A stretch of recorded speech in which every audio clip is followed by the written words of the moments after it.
I'm Jeremy Singer, president of the College Board, and this is the Education Equation. I've spent my career grappling with what truly drives student success. On this podcast, I'll talk with people who are researching, building, and scaling solutions that matter. Every episode will go beyond the hype and focus on data and evidence to see what's actually working. Let's stop guessing and let's figure out what works. Today's guest is a friend and former colleague, Dan Gonzalez, the co-founder and co-CEO of District C, a national nonprofit dedicated to preparing students for the modern workforce. Dan's career blends engineering, education, and corporate leadership. He began his career as a classroom teacher, teaching physics. From there, he moved to the corporate world with the test prep company Manhattan Prep. He rose through the ranks to become president of Manhattan Prep right after its acquisition by Kaplan, which is where we met. And then in 2016, Dan and his wife, Ann Jones, launched District C to tackle a critical gap between academic learning and real-world collaborative skills that students need. Their solution is Teamship, a reimagined internship where students solve actual problems for real businesses, preparing the next generation of diverse talent for the modern workforce. Welcome to the pod, Dan. Jeremy, good to be with you. Thanks for having me. So listen, you've had a broad set of career experiences from an engineering degree to teaching to music and corporate leadership. You've spoken, and I've heard you say you found passion in music, but purpose in test prep. Can you explain that distinction? Yeah, found some purpose in maybe the unlikeliest of places. I'll take you back to March 2012. I was just a couple of months into leading Manhattan Prep, and we got hacked. We had some Russian hackers bust into our system. They stole 40,000 student records, credit, like everything, credit card, password, security codes. Our listeners' worst nightmare, by the way. Yeah, totally. And mind you, this is before the days when this, like, you get a notice every month these days that this is happening. But so for us, it felt really kind of existential. We were really worried about our brand and reputation. And I remember we had gone through this process of like building the communication plan. We were about to send the email out to 40,000 students, and we were all gathered, the whole full-time team, all hands on deck in this room in the moments before we were about to release this email. And tensions were high, emotions were at their peak. And I remember thinking like, wow, this is a group of people that really cares about this work. And I guarantee you, no one in that room grew up dreaming of being like making a career in test prep. But what struck me was it wasn't about like passion or not for test prep. It was this like common purpose towards protecting something we had built together, doing right by our customers, feeling accountable for each other and how we do our work. And I think that was, for me, like a moment where I realized, wow, this is where I'm like most alive in my professional life, is being with people who believe in setting the same like level of quality and going after it and really building something together. And so thought a lot about that. And I think that's how I think about kind of a purpose-driven profession. And it's sort of a crisis led to forging of that unified purpose and rallying together as a team. Yeah, absolutely. The people I end up closest with and where I feel the strongest colleagues are people where we've been in a battle together. And, you know, when COVID hit for us, one of the questions was with advanced placement, was 2/3 through the year, do we just cancel it, et cetera, et cetera. And the more resource schools had a mechanism to deliver the courses even remotely, but the less resource schools really didn't. And we ended up deciding in very short order to build tape videos of teachers talking about each of the lessons, each part of the framework for every AP course. So this is thousands of videos, and we did it in a matter of about 6 weeks and put them out for free to try to allow for all students to still have that experience even when the school shut down. And I remember this is something that the way College Board typically move would take 5 years to do if we did normal, but we did it in a matter of weeks and we really forged bonds. So I get your point, and I think that is very true. Let me shift. So I talked to a lot of entrepreneurs, as you know, we know a lot of entrepreneurs, and so many started in the classroom as a teacher.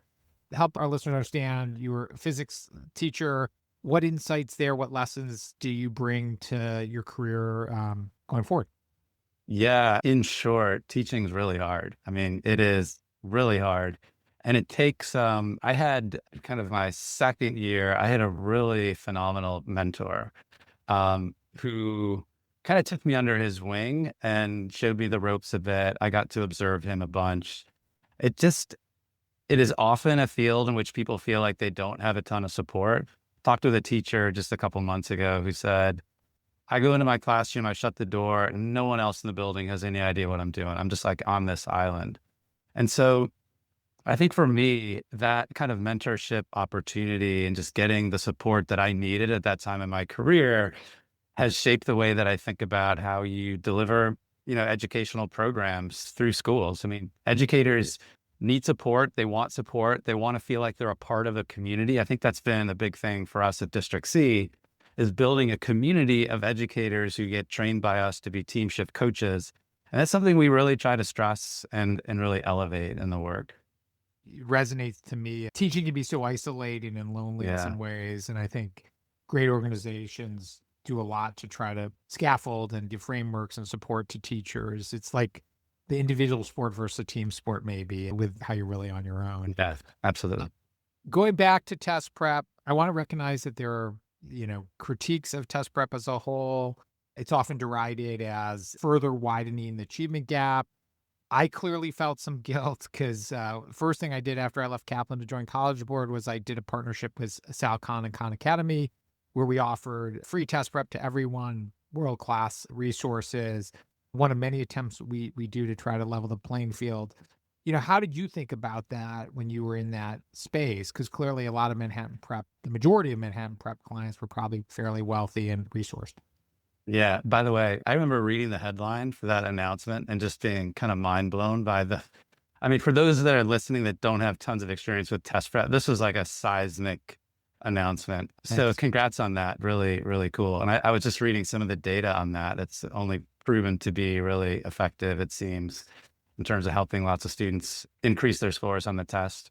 So I started in test prep from really the ground up. I was a test prep tutor for many years. At one period, I was tutoring like 30 hours a week, I had 30 students on my portfolio. Yeah, it was a ton. And I think what I learned, like these were predominantly students whose families had money, they maybe had money themselves. And what I think I learned through that is that, people with money, they're battling demons themselves. They, maybe it's the GMAT student. I remember the first GMAT student I coached. She had been told her whole life that she was terrible at math and she was trying to get past that. And I hope I was able to support her a little bit through that. High school students with just like enormous pressure from their parents and expectations from their schools and their communities. And so, yeah, I think it does perpetuate some of the inequity that we all know about, but a lot of these students, I felt a little bit of like mission calling for them as well, just trying to help them through the demons they were battling. But then, you get to a point where you see an opportunity to do something that might impact more students at scale. For us, that was District C. Yeah. For you, the Khan relationship. And, it feels great to be able to do that. Yeah, we'll come to all that. I should say, look, some of the best colleagues, some of the smartest mission-driven people I've worked with were at Kaplan, just to be clear. And I really enjoyed my experience there. I should also put this is about data. The free resources and test materials that we did with Sal and Khan Academy have had some impact.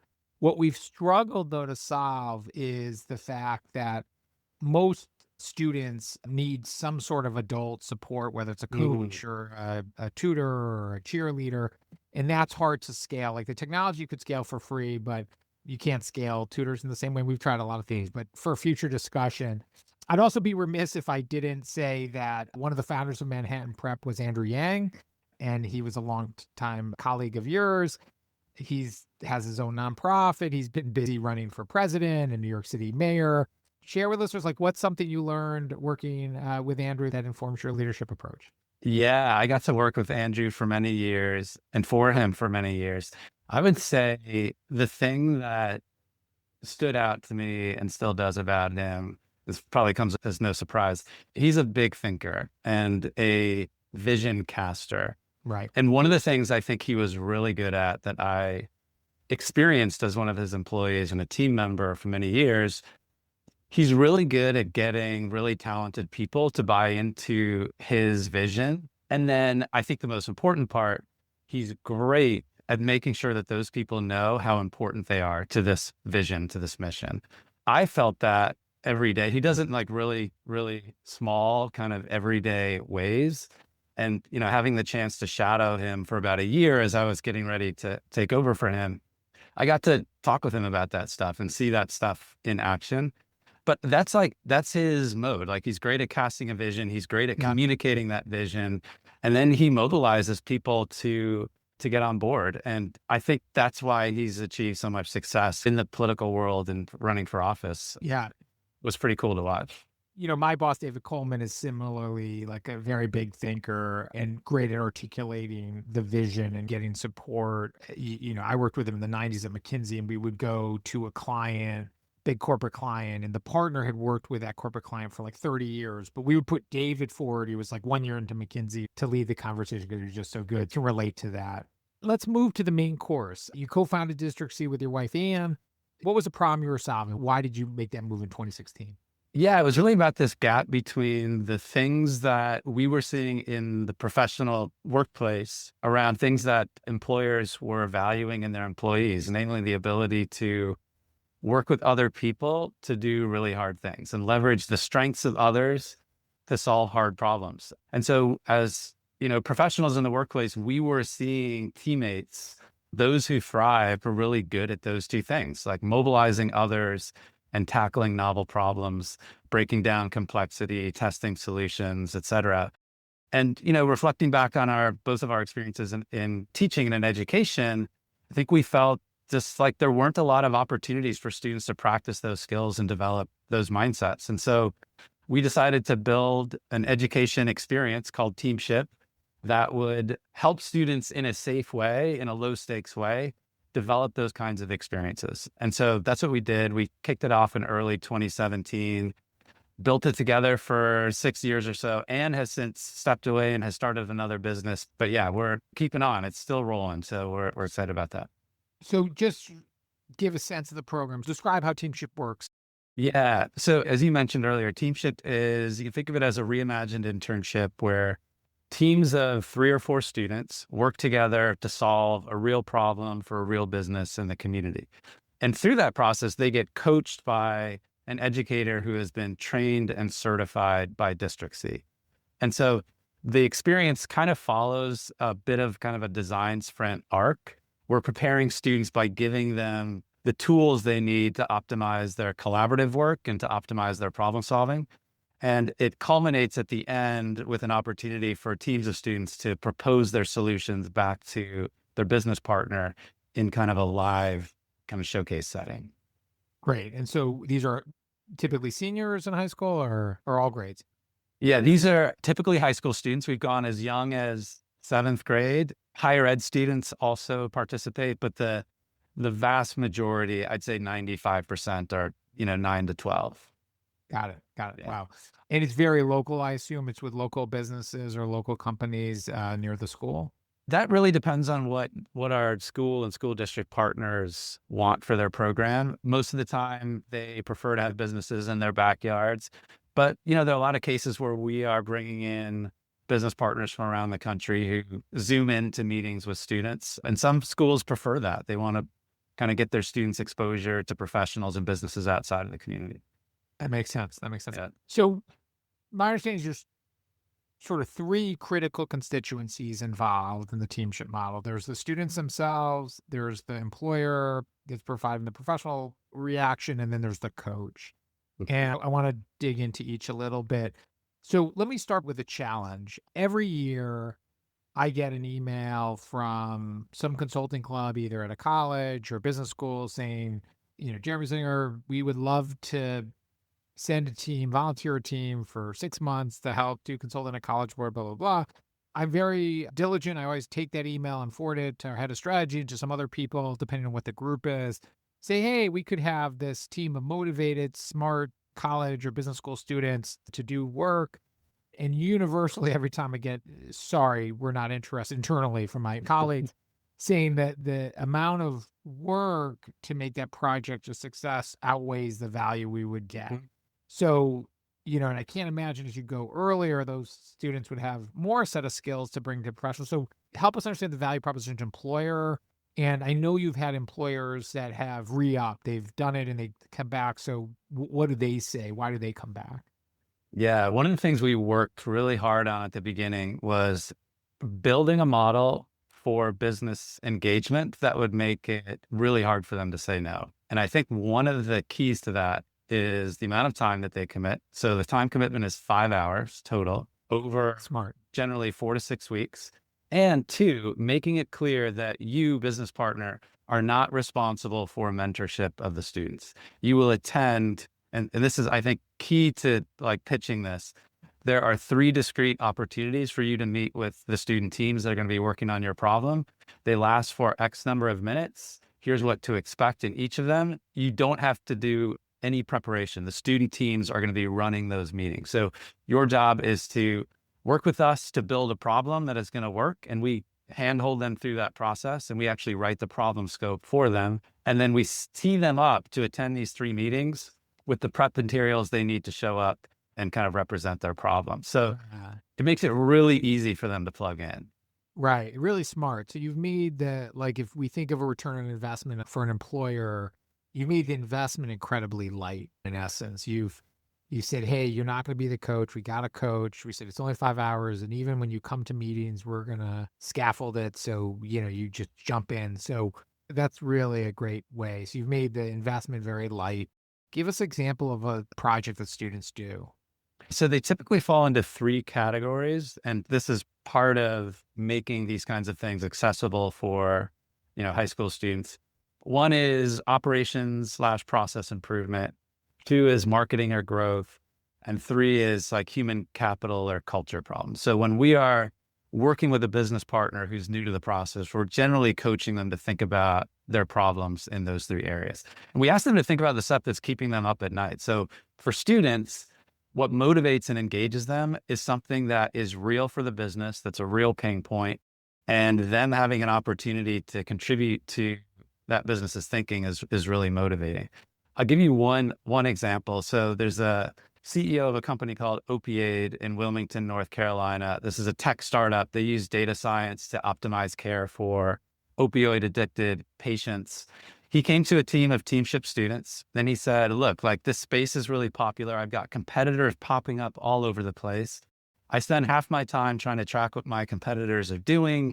It's distracting from my other work. This is a real pain point for me. It's keeping me up at night. I really want you to think outside the box. So this team of students worked for 4 weeks. They came back to him at the end and they said, hey, we've got a plan. We're going to walk you through this plan.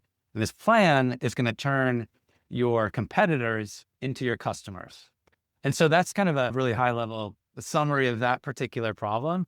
But a lot of times these companies are blown away by what the students can create. And if you set a high bar for students, they will inevitably meet it. And so it's really cool to see those interactions.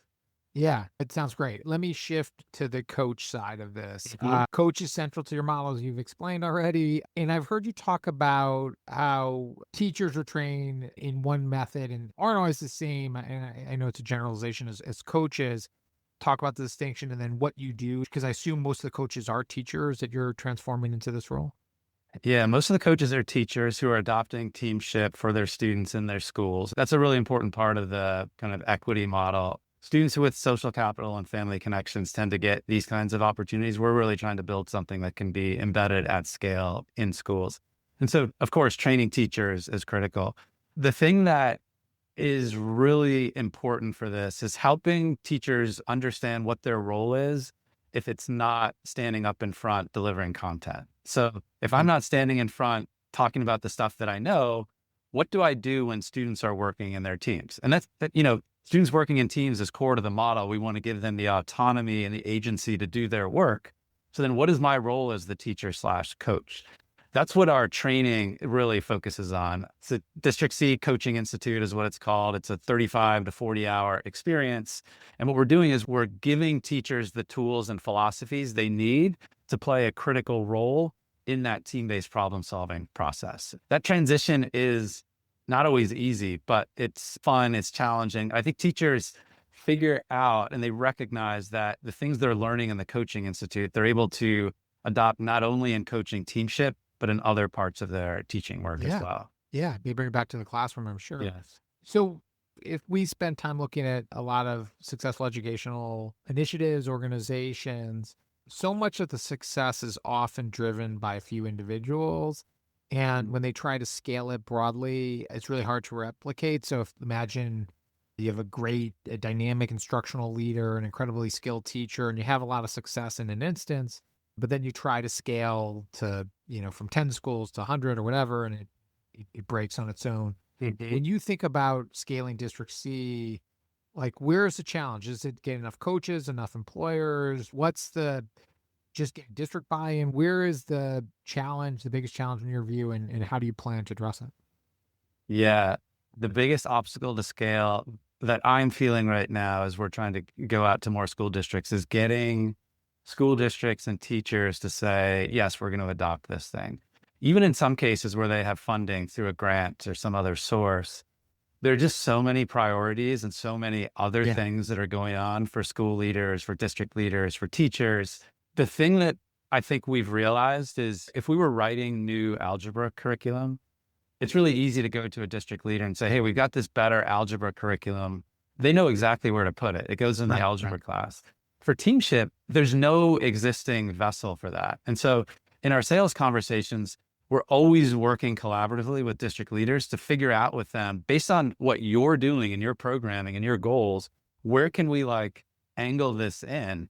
And the hard part is when push comes to shove and other things become priorities, if it doesn't have its own place, it's easy to kind of be the first thing that gets set aside. So I think that's the biggest problem we have to solve is to create the space for this kind of work. What you raise is very important. And I've seen a lot of really brilliant or great ideas never take flight because both the classroom itself. So if you ask most teachers, they already stretched to the limits to deliver all that they have to deliver. So very few teachers are saying, hey, give me something because I have 15 minutes of dead time every day. I need something to do. That's almost never the case. They're trying to race through all the things that they already have to cover. So you have to either fit into the classroom, but you also have a good point, which is, or fit into the school, right? And if it's something that isn't already part programmatically of the school experience, it's very hard to get that. And I think it's really smart to do that. I think probably the good news for you is this concept of we're not producing graduates of high school, of college today that are as ready for the workforce as they need to be, particularly today's workforce. So high schools and systems are grappling with that, which only means there's going to be more things where District C could fit in.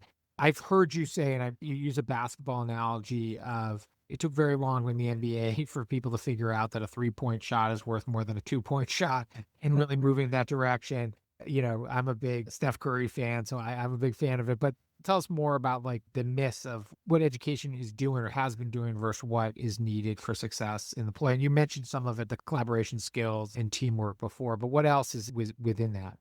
Yeah, this kind of goes back to the why of District C and teamship from the beginning. The basketball analogy is, if you are a 2-point player in this age of basketball, you're not going to have much success. Even if you're a tall player, women's game, men's game, college game, et cetera, you need to be able to shoot the three.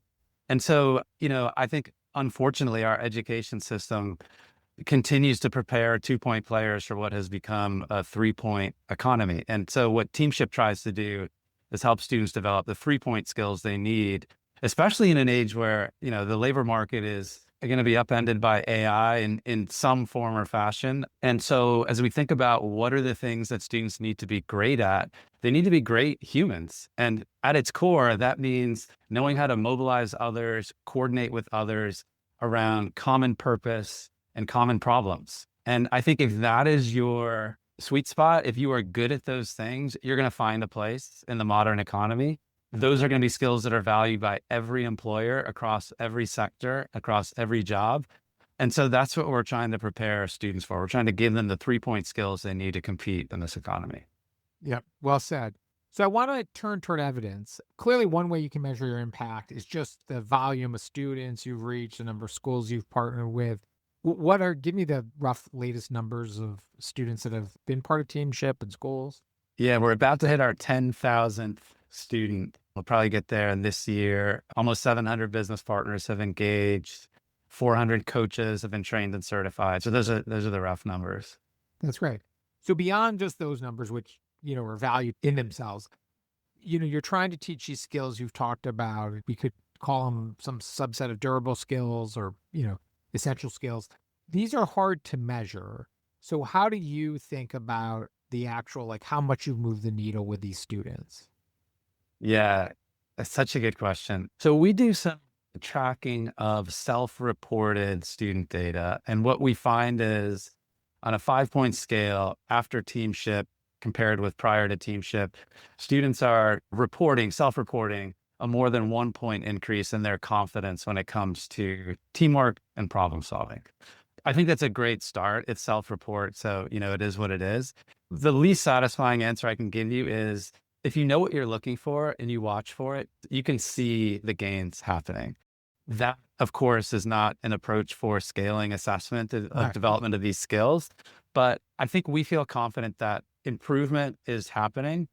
Ideally, long-term, what I would love to see is like longitudinal studies that demonstrate that students who have had rigorous teamship experiences are demonstrating higher levels of well-being, better career outcomes, higher salaries, that kind of Sure. thing. It'll take a while to get there. But I think in terms of assessing this, like you first have to know, of course, what it is you're looking for, what it looks like when it's happening, and then what is the context in which students can demonstrate that they're doing the things that you want them to be doing and thinking. I feel like teamship allows for all three of those things. I think the challenge is how do you do that for 50,000 students a year or 100,000 or whatever the number is? That I think is a big open question. I'm curious your take on it too, given the work you all do. These skills are important. Let's start with that. And then naming that and telling a student, like, these are things that will help you, and just them thinking about it, like, intentionally, that has value in itself. Then even the self-reported confidence, I think, is something because now they sort of internalize some of that and they're thoughtful about it and have an experience applying it. And hopefully their learning won't stop after the teamship. They're going to continue, hopefully, building those skills and be more intentional about it. Yeah, we are looking, and these are very hard. Some of these non-cognitive or durable or softer skills are very hard to measure.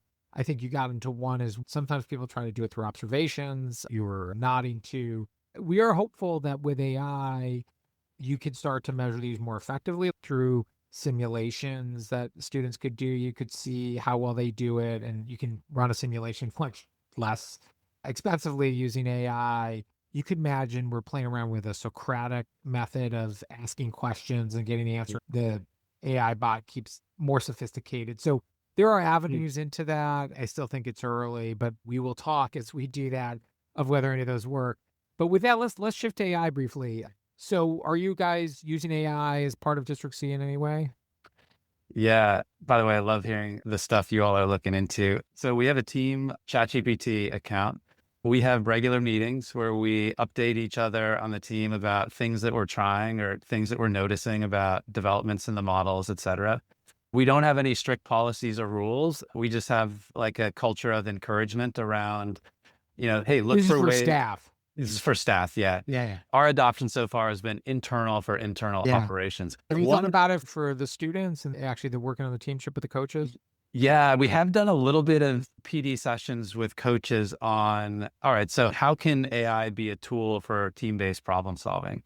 And so we've just started to kind of dip our toes into those waters. I think there's a lot of untapped potential there. One of the things that we really believe is that if you are solving a complex problem, that complex problem probably has some like human element to it. Humans are driven by emotion. And so AI is not going to be great, at least not yet, at tapping into those innate human needs and emotions to inform some solution. Right. AI can be a tool to help you brainstorm, to help you analyze data, et cetera. So we need to do a little bit more on that front. So far, it's been, mostly just internal operations. I'll challenge you on that last point. I mean, I saw some crazy stat of the number of people who are using Gen AI for therapy. So people are using it for emotion, but more seriously, I do think, trying to connect two pieces of what you said earlier, like you have a very rigorous professional development for your coaches. And I think it sounds great and they're learning skills, but it's still 30 hours or whatever, 35 hours. So it's still a very hard thing to do well. For those who coach, you learn, you get better, you do reps. So there is a ability potentially where you could use an AI agent to be sort of the scaffolding for a coach. And I'll give you an analogy of how we use it. Like for our customer support team, we have an ability for AI to be processing in the background of what the individual person is texting, IMing, or saying on a call. It can process so much faster than we can as humans. And so it's giving possible answers or possible diagnoses of these things. It could do just so much more sophisticated. Its ability to mine mass amount of data instantly and say something. Salesforce actually has a product called Whisper, which is sort of it's whispering to the agent of what could be the issue. So I think there could be a great opportunity there. And I hope you have a chance to use it as you go. So I want to shift. I always ask my guests 4 rapid fire questions. I've not prepared you, so there's no right or wrong answer. So number 1, what's one education buzzword you wish we could retire? I'll give you a phrase: finish your homework.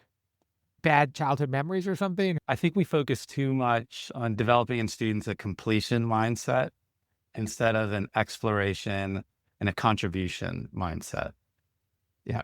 Second question, what's your favorite book on education? Read a couple of decades ago, Savage Inequalities. Yeah. I don't know if you've read that. Right? Yeah. Yeah. That was before you went to Manhattan Prep or after? That was before. All right. 3, name one thing that makes you bullish on the future for learners. I would say, having spent hundreds of hours working with young people through Teamship over the last number of years, this generation, they are a unique, they really have each other's backs. They are empathetic in a way that is super impressive. Every time I work with a young team of students, individuals, I'm heartened about the future. Really, really phenomenal. Yeah. I often tell people you got to get back to the classroom with students because it gives you so much motivation. And last one, what is one class you wish all students had to take? This isn't a class, but if I could wave a wand and require something for all students, it would be spend at least 6 months working in food service. Yeah. Develop the service mentality, like chaotic environment, dealing with all kinds of people.